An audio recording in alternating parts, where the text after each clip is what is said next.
Today, I'd like to talk to you about arguably the most important tool in the kitchen, and that's a good chef's knife. Now, like most chefs, I love knives, so I've amassed quite the collection over the years. There are many different styles of knives, different shapes, different weights, different blade angles, so there's a lot to choose from. So today, I hope to help you understand the differences in knives so it can help you make a better choice when you're buying a chef's knife. My name's Chef Jeremy with Lineage Culinary, and today we're talking all about chef's knives. So here I've got an assortment of chef's knives, and you know what a chef's knife is? It's basically a medium to long bladed knife that's really designed to be your workhorse in the kitchen. Now, there's lots of other types of knives. There's slicing knives, paring knives, tournet knives, fillet knives, all kinds of knives, and that's great because I like to buy lots of knives, and I have all of those. But the one that you're going to use the most is really the all-purpose chef's knife, and I've got some different sizes here. And I would say the first thing you want to decide on is the size of knife you want. Now, I've got different knives here in varying sizes. This one here is a 6-inch chef knife. This is a 7-inch. These three here are 8-inch, and this is a 10-inch. So you can see the difference in these two knives. Now, this is a beautiful knife, and I really like it. It keeps its edge really nicely. It's really fun to chop with this knife, but it's pretty large. This is kind of big for using all the time. So I don't use this one as my everyday workhorse knife. I typically land on an 8-inch knife. That's the size that I like the best. But I would say for most people, between a 6 to 8-inch chef knife is probably going to work best for them. So first, I want to talk about the different parts of a knife. The first thing you want to know about a knife is the most important part, which is the blade. And that's this part here. All of this is the blade. Now, the blade is made up of the tip, which is the sharp end here, the edge, which is this end, the heel, which is the widest part down here, and then the spine. The spine is the part that's not sharp. On the knife, there's also the bevel, which you probably can't see it on the camera. The bevel is the region on the edge of the knife where it starts to angle, and that's the part you want to sharpen. Now, the other side of the knife is the handle, and there's several parts of the handle. You've got, obviously, the handle, and that's the part you're going to grip. In some knives, you have rivets, which are these here, and that's the steel pieces that hold the handle on. You've got the tang, which is the metal part of the knife that goes beyond the blade. So that's this part. You can see this knife here. This has a full tang. The metal goes all the way down, and then they attach the handle to it. Now, some knives, a lot of times Japanese knives, they will have a half tang where the tang goes into the handle this way and not all the way to the end of the knife. And what that typically does, it'll produce a knife that's a little more heavy on the front versus a knife that's a little more balanced to the back. And it really, neither one is better than the other. It's just kind of what you prefer to chop with. I like chopping with both.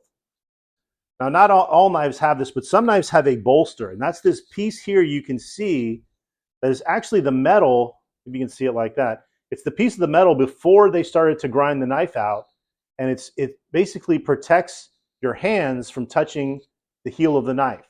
Now, some people don't like a bolster because it can make it difficult to sharpen this little part of the knife, and also it can sometimes make it difficult to use.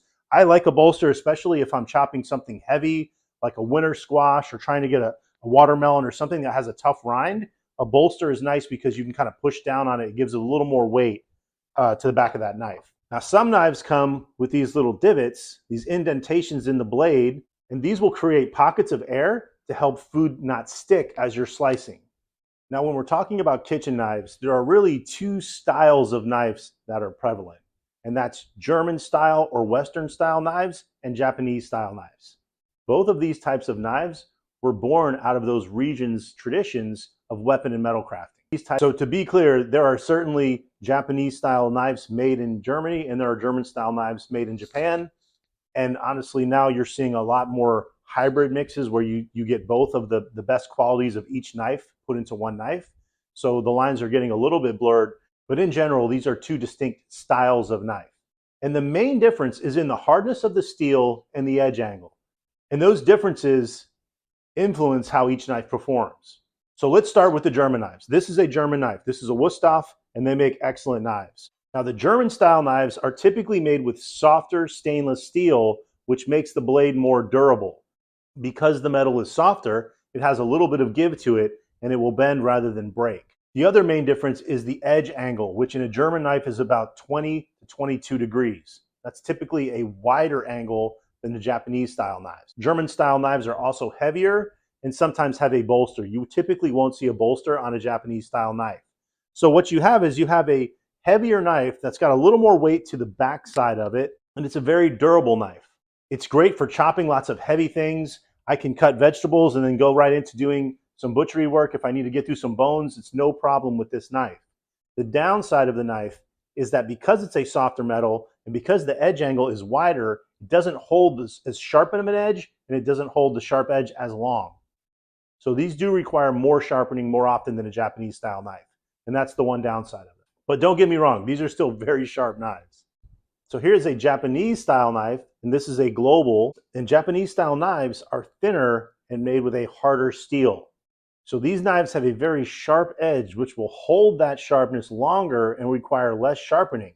The downside of these knives is they can be brittle because they're so hard. So if you hit it on something, they're more likely to chip, or if you drop it, it's more likely that the tip will break off. And you can actually see that on the Shun I have here. I dropped it the first week I had it and knocked the tip off, which was very frustrating. Luckily, Shun does have a lifetime sharpening guarantee, so I can send this back into Shun and they'll grind that tip down for me, or you can grind it on a stone. But you have to be careful with these knives because they're a little more delicate. So these Japanese style knives are super, super sharp, and they're really great for slicing vegetables, for cutting fish, for doing sushi. I love cutting vegetables with a Japanese knife. They go through a tomato or an onion super, super easy. But if I'm working with something that's hard like bone, I probably will stay away from my Japanese knife because I don't want to damage it. A couple other differences in Japanese style knives versus German style knives is the way that you chop with them. So let's go over the German style knife first. Now this is a Viking. This is a great knife, and it's a pretty durable, pretty heavy knife. And like I mentioned earlier, the German knives are a little more heavy in the back. I really like the way it feels in your hand. It feels very heavy. It feels like you have a lot of control over it. But if you notice the way the blade is shaped, it kind of comes up here. The German style knives are more suited to chop in this type of motion.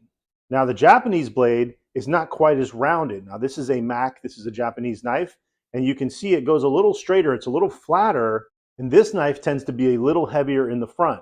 So the way you use these knives, they're really more geared for pushing forward and chopping versus the rocking motion.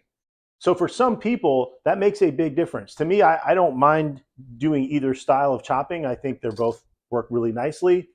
But if you have a preference, you want to think about whether you want a German style or a Japanese style knife. Now, while we're talking about knives, I do want to talk about how to hold a chef's knife. You want to put your index finger and your thumb and grip the knife on the blade back by the heel. Then you want to wrap your other fingers around the knife, and this is how you use the knife. This grip will give you the most control and prevent slips and accidents.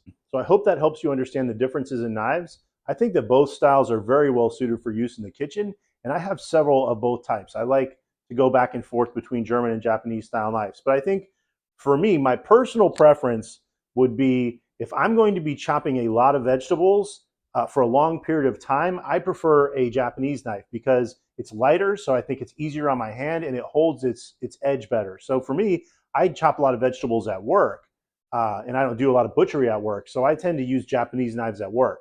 At home, I cut lots of different things. I'll cut vegetables, I'll break down a whole chicken, and I like to have one really versatile knife that I can use for anything, and I don't have to switch out knives in my house. So I use a 6 or an 8-inch German knife at home most of the time. A high quality knife of either style will be a great addition to your knife rack, and if well maintained, will last you for many, many years. So that's an introduction into chef's knives. I hope that was helpful. We're going to do a series of videos on chef's knives, how to hone them, how to sharpen them, how to do the classic French cuts, and those will be coming soon. My name's Chef Jeremy with Lineage Culinary. Thank you for watching.